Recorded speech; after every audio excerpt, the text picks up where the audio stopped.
เหมียวเหมียวเป็นไงกันไม่รู้ลูกหลวงปู่ว่ากำลังจะขยายกรงให้น้องเหมียวตรงนี้ แต่ปรากฏว่าตอนนี้ไม่ทันแล้วน้องเหมียวแม่ลูก5จากไปอีก1แล้วจะไปอีก1ตอนนี้เหลือ3เหมียวแล้วเนาะ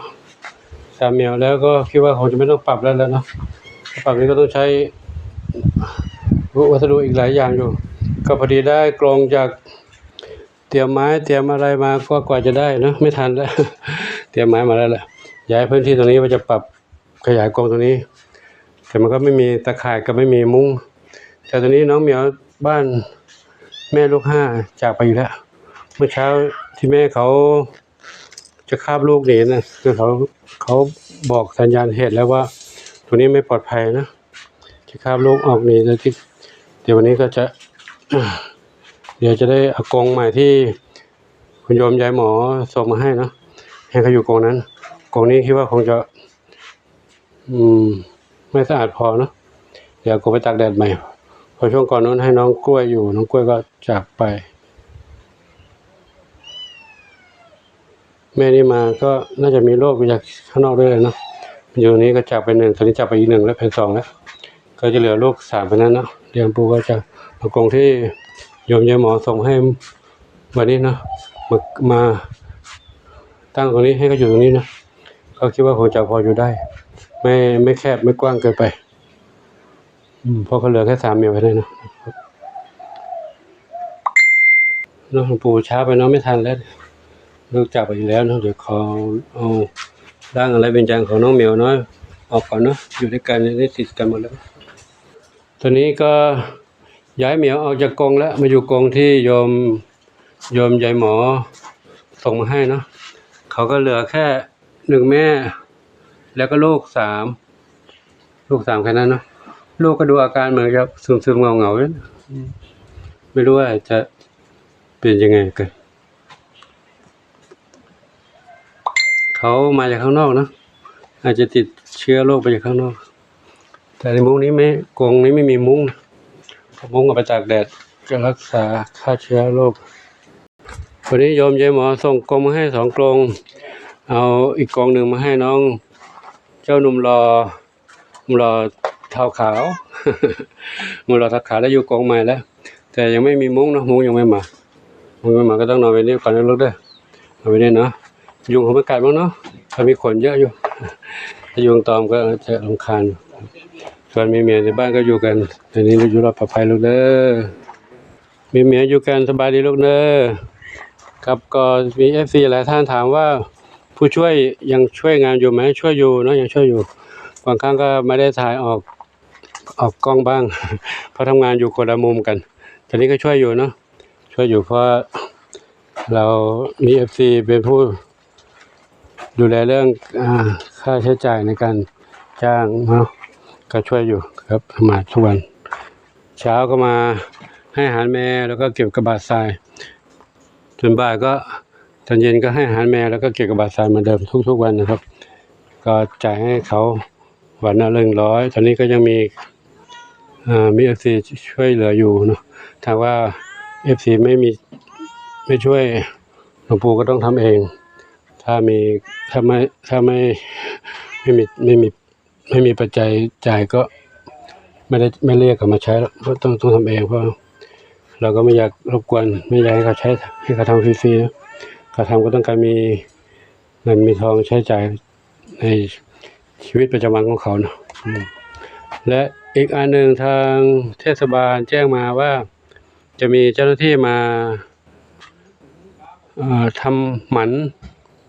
ให้น้องเหมียวเพื่อลดประชากรน้องเหมียวได้ติดต่อไปตั้งแต่นานแล้วตอนนี้ก็ตอบรับมาแล้วว่าจะมาทำให้แต่ทีนี้เหมียวเราที่อายุถึงการทำหมันนั้นนะตอนนี้มีอยู่แค่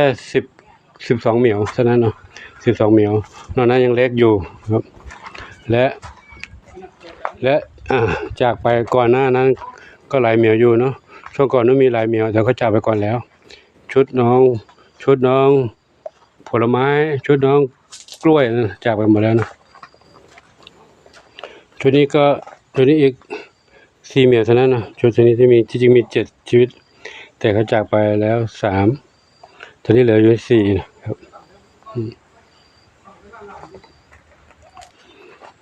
เหมียวเหมียวอยู่กันให้รอดปลอดภัยลูกนะเหมียวชุดใหญ่นี้ไม่มีปัญหาเลยที่ทางเทศบาลเขาดูแลเรื่องการทำวัคซีนพิษสุนัขบ้ากับทำหมันแค่นั้นนะทำหมันก็เขาว่าจะมาทำวันที่4นะที่4กันยานะเดี๋ยวก็จะได้จัดให้เขาทำเขาแจ้งมาแล้วว่าจะเข้ามาดูเดี๋ยวไงก็จะค่อยติดตามชมในโอกาสต่อไปเนาะสำหรับคลิปวันนี้หลวงปู่ขอนำให้ทุกท่านได้รับชมกันไว้เพียงเท่านี้ก็ขออนุโมทนาสาธุขออวยพรให้ทุกท่านที่มีความรักความเมตตาต่อน้องเหมียวและขออนุโมทนาสาธุกับทุกท่านที่มีจิตเมตตาส่งของใช้กรงมุ้งอาหารการกินและภาชนะอื่นที่ใช้เกี่ยวกับน้องเหมียวในการเป็นอยู่ให้เขาได้อยู่อย่างปลอดภัยขออนุโมทนาสาธุขออวยพรให้ทุกท่านมีความสุขสมปรารถนาทุกการทุกคนทุกท่านเทินถ้าว่าสิ่งใดที่หลวงปู่ถ่ายแล้วดูไม่ทั่วถึงก็ต้องขออภัยนะเพราะบางทีเราทำงานอยู่ตรงนี้ก็ถ่ายเพราะกลุ่มตรงนี้ถ้าทำงานตรงนู้นก็ถ่ายตรงนู้นบางทีไม่ได้เดินไปทั่วเนาะครับก็ขออนุโมทนาสาธุสำหรับน้องเหมียวก็อยู่รอดปลอดภัยด้วยดีที่น้องเหมียวที่จากไปก็น้องเหมียวเล็กๆที่มาใหม่ที่มาข้างนอกกันเนาะก็ไม่ทราบว่าเขาเป็นโรคอะไรเพราะอะไรเนาะทีนี้ก็จากไปหลายเหมียวแล้วครับก็ขอยุติที่นี้ว่าที่นี้นะขออนุโมทนาสาธุอายุวันโนสุขังพระลางเจ้าแมวเหมียวน้อย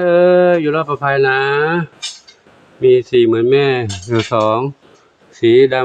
ำแปลกจากเขาไป1อาการเป็นไงไม่รู้ซึมเศร้าๆเงาหงอยพี่เขาจากเพื่อนจากไป2แล้วเนาะเมื่อเช้า1แล้วก็อันนี้อีก1เนาะขอให้หนูไปดีลูกขออยู่รอดหนูไปดีนะเปิดไปพบภูมิใหม่สู่ภูมิที่ดีเนาะชาตินี้เราหมดกรรมแล้วเนาะเราอยู่ด้วยกันมาแค่นี้เนาะส่วนร่างและวิญญาณปู่ขอนำไปเผาลูกอนิจจาวัฏสังขาราอุปาทวยธรรมิโนอุปจิตตวานิรุชันติเตสังอุปสมโมสุโขแม่ยินดีดูแลลูกดีๆนะน้องขนุนนอนอยู่โน่นเนาะน้องขนุนแม่ยินดีทางนี้